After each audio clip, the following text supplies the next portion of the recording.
could just cancel here.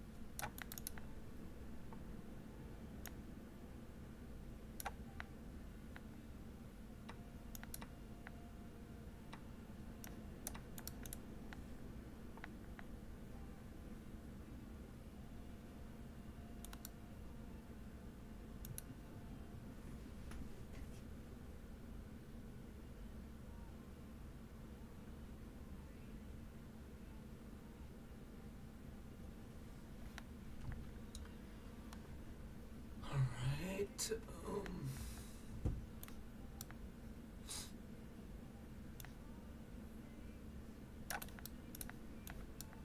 tag this. Okay.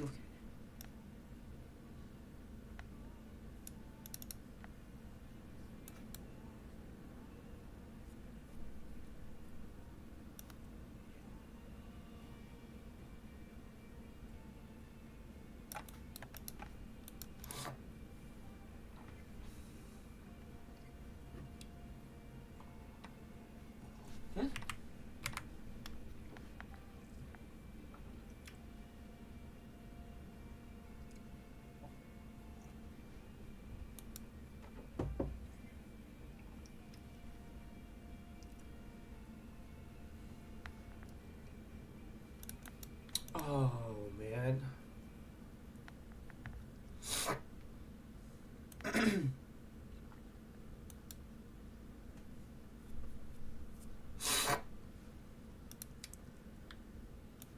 Dubskis.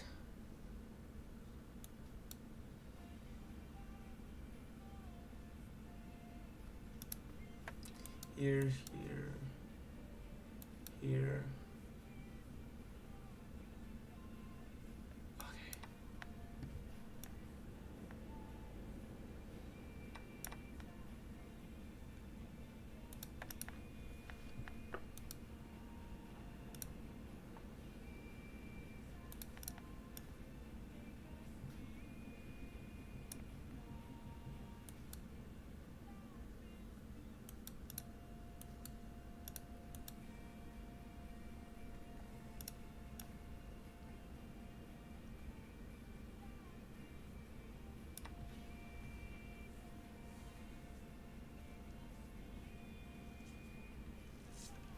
Is this winnable? I'm not too sure.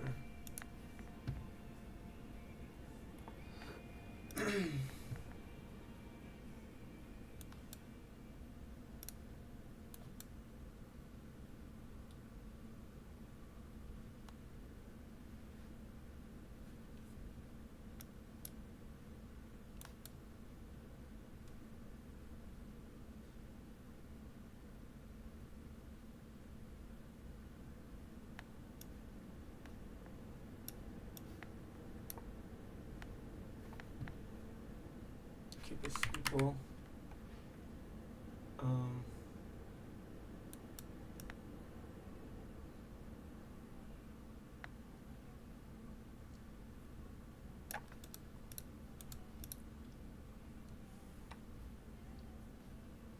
Wait, is it not looking?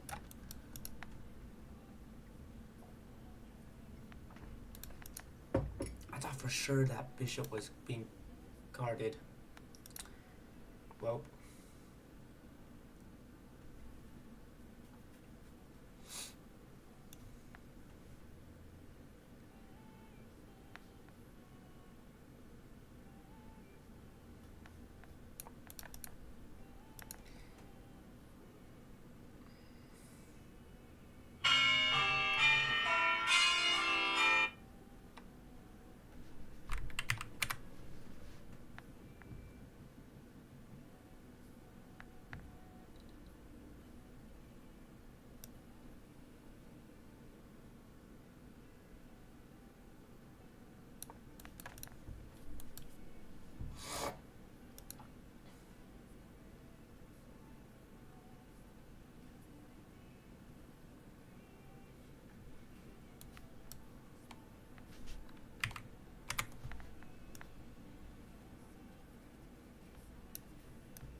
Oh wait, he can just take, and I lost. Let's check. Am I forced to take?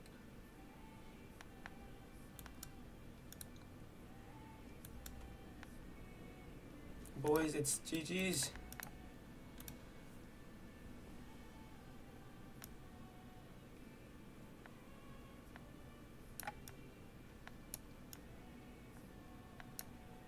This is a rather unfortunate situation here. Yep, it's. I can just go here. I mean.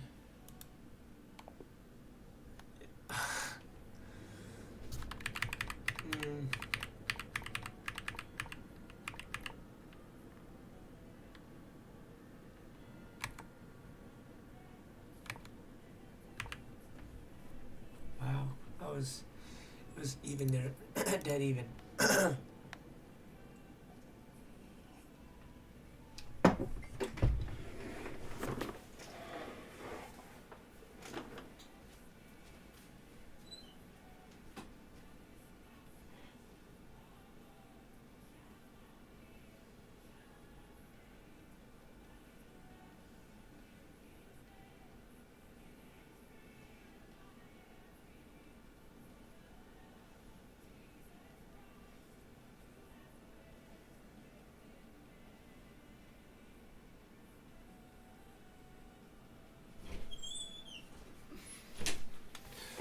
Alright, good morning guys. Thank you guys so much for tuning into today. Today is January 13th, 2025.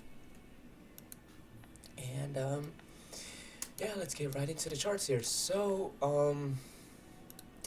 coming into, or actually let's take a look at my weekly market outlook.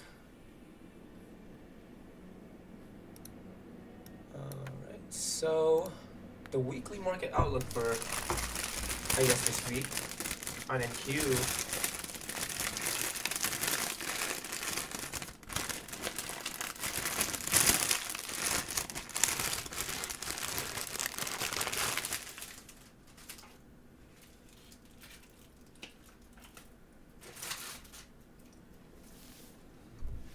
it was for NQ2.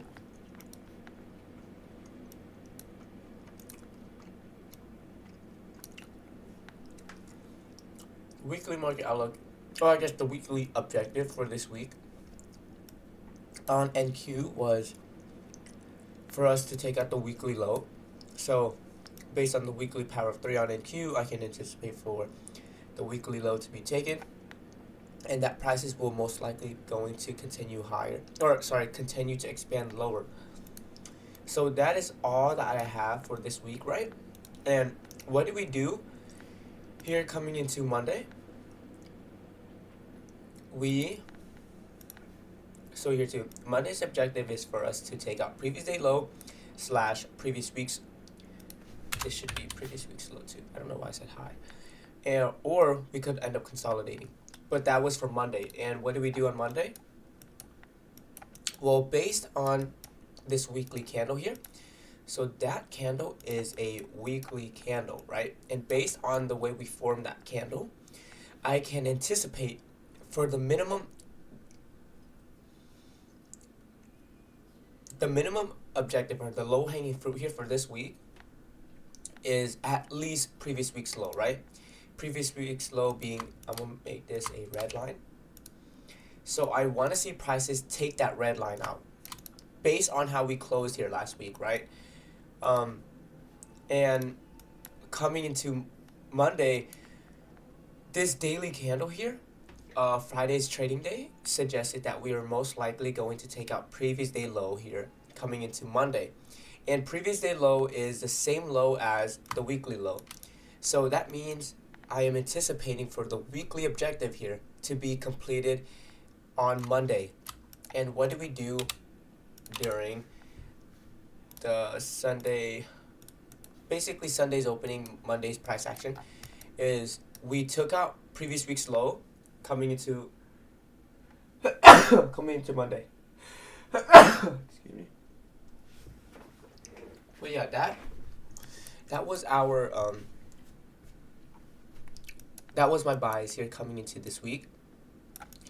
Now that we have completed the objective here, I am most likely going to sit on the sidelines here. At least I'm gonna wait for more daily candles for a higher time frame objective. But as of right now, I'm going to wait until we close here on this 4-hour candle and the 8-hour candle as well. So every single candle has an objective, right?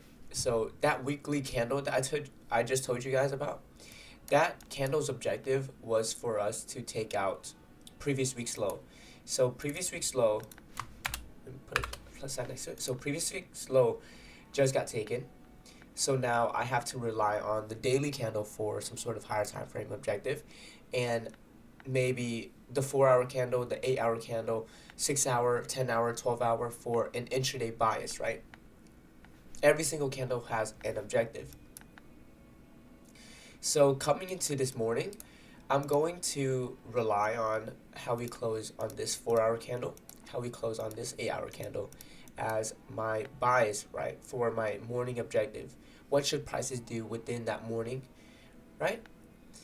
So we still have about 22 minutes or so. So I don't want to, say too soon, but I am anticipating if we were to close right now on this 4-hour candle and this 8-hour candle, I can anticipate for the 8-hour candle's low to be taken. So I'm gonna make these two lines a black line. Okay, so that is the 4-hour and 8-hour candle. And I'm gonna make the 4-hour candle, the 4-hour candle's low a red line. And I'm gonna make the 8-hour candle's low a pink line.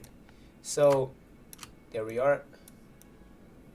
Those are the two objectives, and recognize how, like I said, the way this 4-hour candle is forming right now, it's suggesting to me that the bare minimum is for us to take out that 4-hour low. Same thing here on this 8-hour candle as well. The bare minimum for this 8-hour candle is for us to take out that 8-hour low. And just 8-hour low.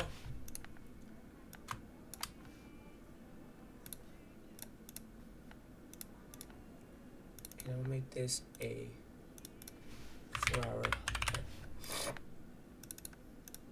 So there we are, 4-hour, 8-hour low. So that would be my morning objective right now. I mean, that's assuming that we create a bearish 4-hour candle. We still have 20 minutes left, so just be patient. I don't like trading the first 30 minutes either way, so it's good for me to wait and see how those two candles close. But and let's take a look at so this 1-hour candle here actually. So notice how this hourly candle is forming right now.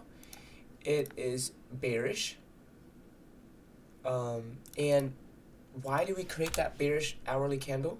Well, we traded into a hourly SIBI, and it's reasonable for us to respect that SIBI and create that bearish, order flow, right? So yeah, I mean, this is reasonable for us to create that bearish hourly candle here. But like I said, we still have about 20 minutes left. I don't want to force anything yet. I'm going to wait and just allow the markets to show its hand. But as of right now, just watch out for that. My objective here coming into this morning, as of right now, is for us to take out the 8-hour low and the 4-hour low. And if you guys have any questions about what this is, these are higher time frame candles, right?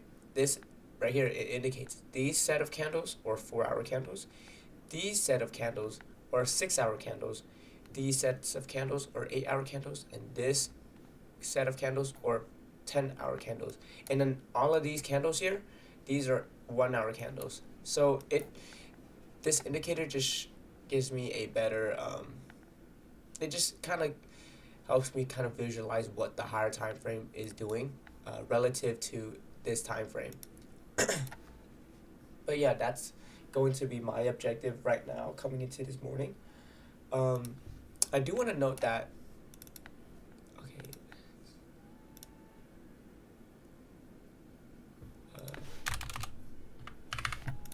let's do that. This. Yeah, and I want to point out that this 12-hour candle right here that we just created, go back. This 12-hour candle right here is suggesting that we are most likely going to take out this 12-hour low. And notice how we closed below the previous 12-hour low, right? So a fair value gap, so a fair value gap is it's almost, I guess it's a pattern, but it's a 3-candle pattern, right? So I'm gonna make this a green line to indicate that this is the first candle. So there's a first candle. Here is the second candle.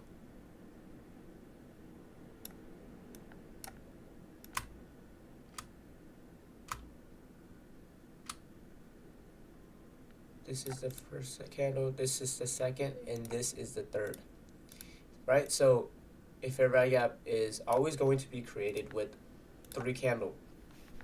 And notice how the blue candle, or the third candle's low, or closing price here, is actually below the second candle's low. So this is the blue line is the third candle's closing price, and the red line is the second candle's low. So we actually closed below the second candle's low. So the fair value gap that we create should be treated as a breakaway gap. I'm not anticipating for this gap to be rebalanced. I'm anticipating for prices to attack the blue candle, the blue line's candle, the third candle's low first before maybe rebalancing. So this idea is the fair value gap theory, and the whole idea is, should a fair value gap be rebalanced or should it not be rebalanced? And because the third candle's closing price is below the second candle's low, it should not be rebalanced. And this is vice versa too. This is in bearish conditions, and I'll show you guys a situation where it's bullish.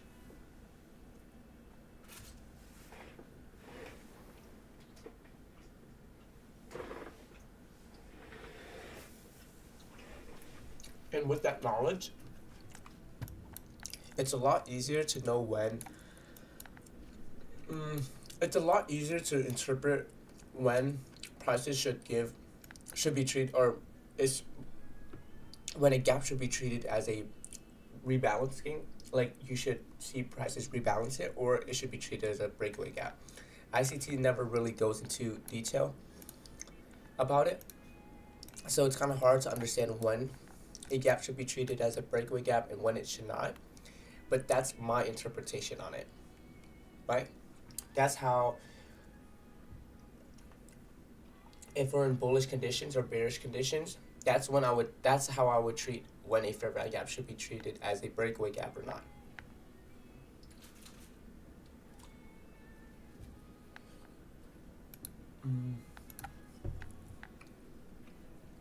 Let me see if there's anybody on here.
Alright, so because we have about like 30 minutes, or not 30, 13 minutes left, I do want to go over some of the pros and cons, I guess, what I should continue doing and what I can work on. Alright, so first let's start off with some of the what should I be doing. So continue to do. Yes, what I should continue doing. Yeah. The first thing here is reviewing the trade journal, like I am right now, consistently every single day. Last week I was able to do it every single day, even though I wasn't able to be present in front of the charts or streaming with you guys.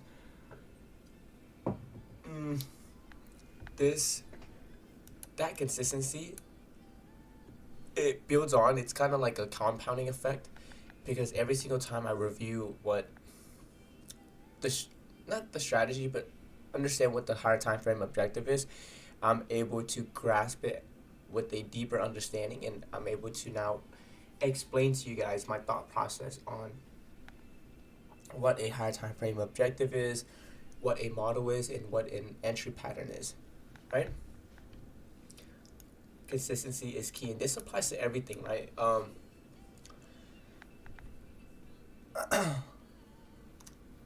Second, requiring a higher time frame objective and a model and an entry pattern for every single trade that I take.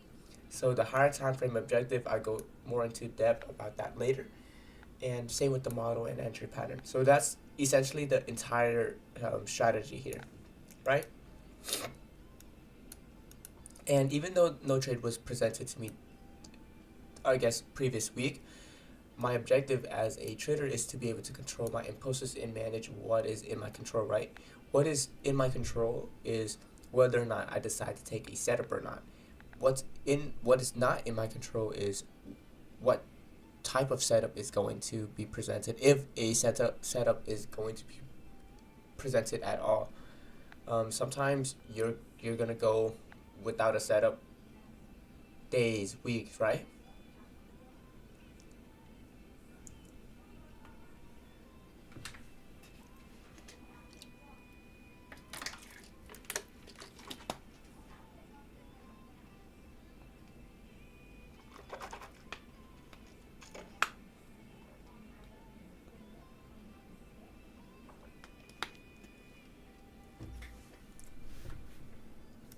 Third thing here, practice patience and control, right?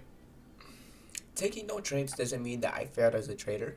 It means that I was able to execute on my strategy. And this is kind of like, you executed on nothing. Well, I executed the fact that there was nothing that was presented, right? I executed being able to manage my control and my impulses. So I know at first when I started, because there'll be times where I don't see anything, I kind of, and this is back then, because there was no model that presented, right, I kind of like, it wasn't that I pressed the button randomly, but it was more a forced a setup to appear. And this, you can't really visualize this, but if you know what I'm talking about, where you just want to click that button, right? You're gonna make every single excuse to just want to push the button, and that's not how you're supposed to do it. You're supposed to wait and be patient for a setup, and if there's nothing that's present, then you just don't do anything. There's more to it than taking models. I think majority of trading here actually is being able to manage your emotions, and understanding when conditions are right, when conditions are not right, when a model is present and when a model isn't. Sometimes, like, I'll know what the higher time frame objective, right? So like I said, this week my higher time frame objective was for us to take out previous week's low, but the fact that I didn't have an entry pattern to be a part of it is more than enough for a reason why I shouldn't take it. I'm not going to just sell because I am anticipating previous week's low to be taken, right? I need an entry model, and I need an entry pattern. If one of those things get checked off, but I'm missing one, I'm not going to take it, right? All 3 checkpoints has to be checked before I even click anything. And what can I work on coming into this week?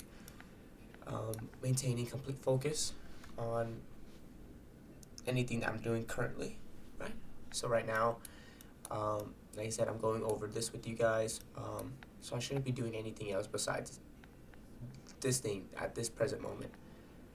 And second, aligning my thoughts and actions with my goals and values. And this, like I said, this doesn't just apply to trading only. This is like an everything bias, like basis. Going into the improvements here, so just really narrowing down what I can really work on. So taking consistent models. Every single trade that I take, I should be able to explain to me. I should be able to go over what the higher time frame order flow was to me and to someone else, right? I should be able to explain it clearly and descriptively. What the higher time frame flow is, or higher time frame order flow is. I should be able to explain what a model is, and I should be able to say, hey, I took my entry pattern off of a fair value gap.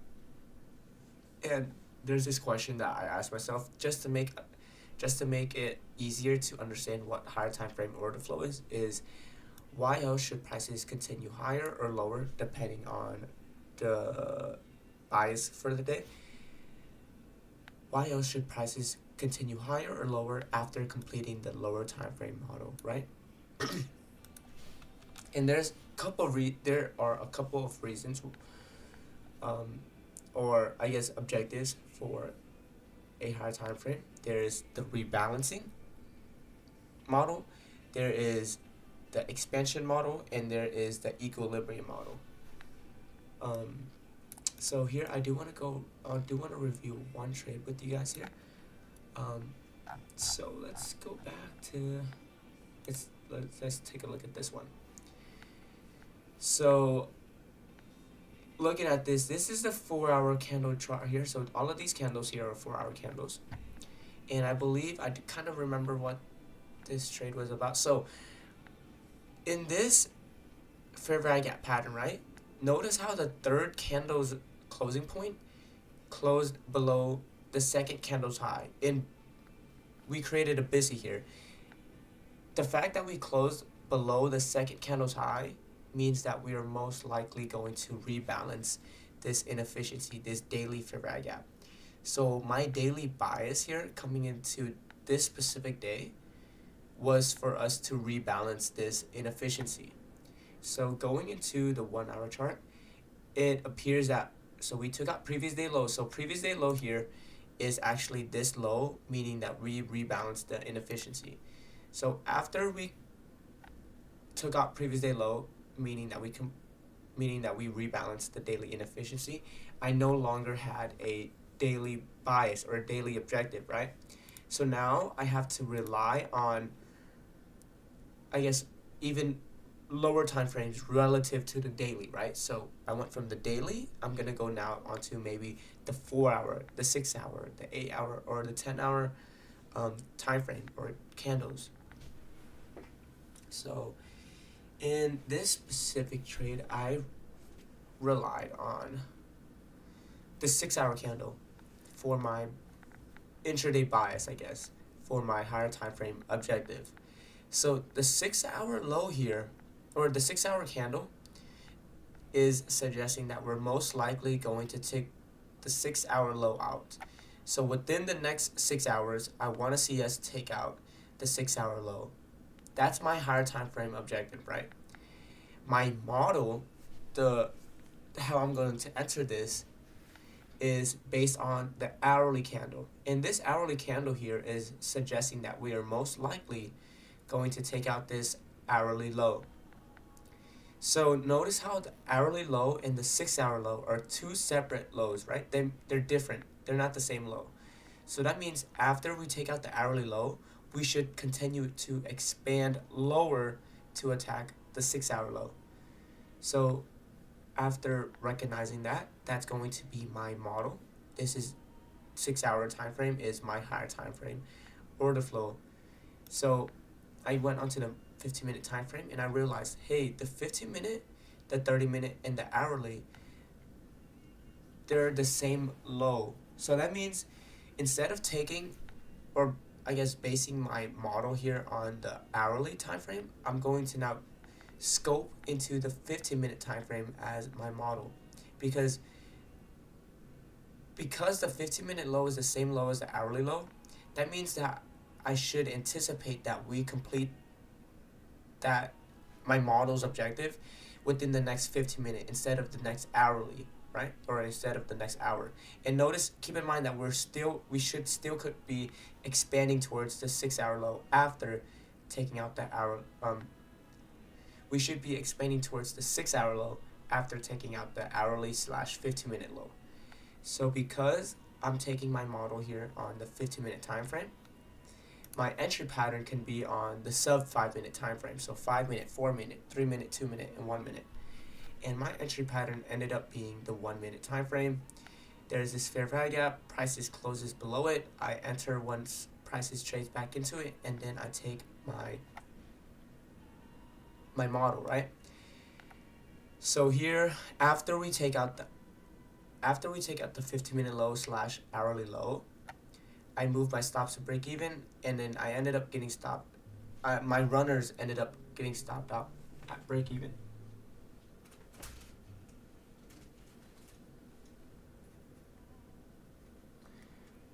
Alright, and that is the trade recap. That's my one trade recap for today. This just goes back to the idea of focusing. Oh, and we're about to close here on this 4-hour candle right now, so let's pay attention. 30 minutes left. The way that we're creating this, so we're about to create a 4-hour fair value gap. Between the first candle's low and the third candle's high here, we're most likely going to create this SIBI. And I'm gonna ask you guys, should this... Bye, Ma! And this 4-hour SIBI here should be rebalanced, right? Notice how the third candle's closing point price. So is the blue line trading above the, I'll make this a purple line. So is the blue line above the purple line, or is it below? The blue line is above the purple line, right? So that means the blue line, or I guess the third candle's closing point price, is higher than the second candle's low. So this means that the fair value gap that we created on the 4-hour time frame should be rebalanced. This fair value gap here is probably going to be rebalanced. So I'm just gonna wait. That is the objective, at least for right now. The morning objective, but I mean, anything could happen. We don't really have much displacement here on the lower time frames to support higher prices right now, but it's reasonable for us to rebalance this 4-hour inefficiency here. But here, like I said, I'm not going to try to be a part of it. There's no reason to. And yeah.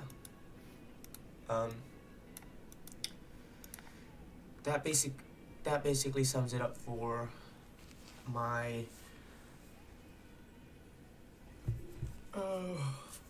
pros and cons.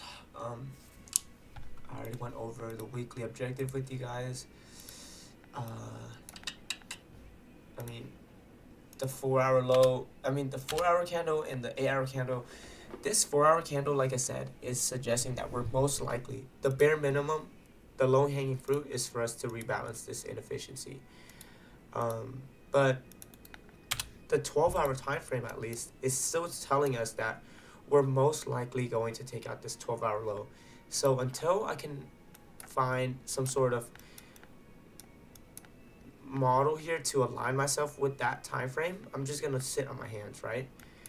And this actually should be low, actually. November 19th, 2024 low. That is my like this is something that I do want to see get taken. But yeah, I'm just gonna continue just sitting on my hands. Oh, one thing that I do want to go over here with you guys is that, so based on this monthly candle here, January's candle, I am anticipating for us to actually expand this week, right? This is because I'm anticipating for this previous week's high to be the monthly high here. This week we should create the body of the monthly candle, so that I'm anticipating some sort of expansion here on the monthly time frame. But another, I guess, a confluence to that is this week we have CPI and PPI. Those are two major, I guess, news drivers, and prices should utilize that to expand lower here on the monthly time frame. But I mean, anything could happen, so we'll see. But like I said, I want to see us expand lower here coming into this week, just based off the monthly time frame. Like power of three wise, we opened up here on the monthly time frame, on the monthly candle. We manipulated first week of the month, and now coming into this week, we should expand. We should expand lower, and then come to a close near the end of this month. But that's what I have in mind for, like, I guess, throughout this week. And yeah, but as of right now, the current objective, like I said before, is most likely a rebalance of this 4-hour inefficiency here. And the last thing that I do want to go over is I want to go over a quote, Vagabond Stoicism.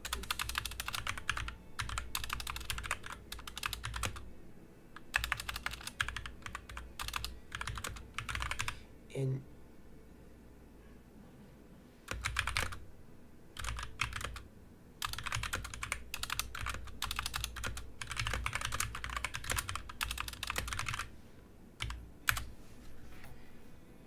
yeah, last week I wasn't able to stream. I think I only streamed one day last week, but I was scheduled for work a decent amount, so it was kind of hard to, or it wasn't hard, but it was out of my control to even try to stream. So the quote for today is, "The man who is prepared for death is the one who knows how to live." Vagabond. This quote reflects a deep Stoic principle about embracing mortality. In Vagabond, Musashi constantly faces the threat of death in battle, yet he learns that fearing death only limits his ability to live fully and freely. Stoicism teaches that understanding and accepting the inevitability of death allows one to appreciate life and make decisions without fear or regret. When you accept that life is finite, trivial concerns lose their power over you, and you gain clarity on what truly matters: courage, virtue, living with intention. In modern day life, this might mean letting go of unnecessary worries about status, material things, or the opinions of others, and instead focusing on living a meaningful life. And this is like a core value of mine, right? So no matter where you are, right, the highest peace that you can achieve is from within. You cannot rely on anything, any external circumstances, any external situations or environment for you to truly be at peace. You can be the wealthiest man in the world and feel the urgency to want more, right? There's a balancing act that occurs here, and if you can't find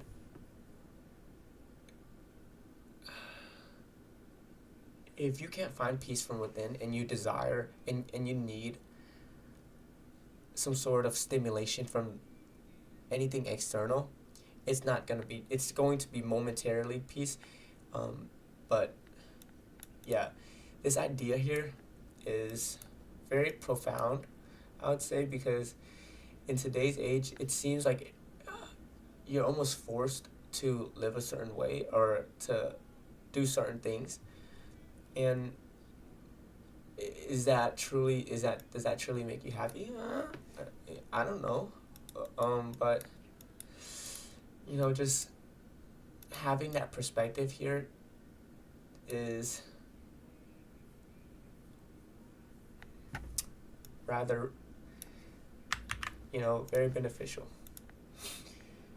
But if you guys do want to join the Discord, I do have it. It's always open, and I post these quotes every single day, and hopefully I do get more new members that are actually active and more engaging.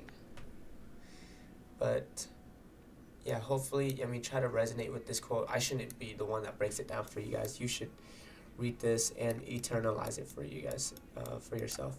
But that's the quote for today. Is there anything else I do want to go over? So let's take a look back at the charts. So what did we just do? We have rebalanced this inefficiency here on the 4-hour time frame. So now I no longer have a objective, right? I'm gonna wait until we close on this 6-hour candle, because once we close on this 6-hour candle, what are we gonna have? A new objective, right? Because every single candle has an objective. I'm gonna elect to sit on my hands here for the next 2 hours or so and just wait until a 6-hour candle closes, and we'll see where we are from there. But like I said before, rebalancing this inefficiency was what I wanted to see prices do, and after we complete that, you're just gonna sit on your hands, right? There's no need for you to force anything anymore. So there's that. That's gonna be it for today's live stream. Thank you guys so much for tuning in, and until next time, I will see you guys later.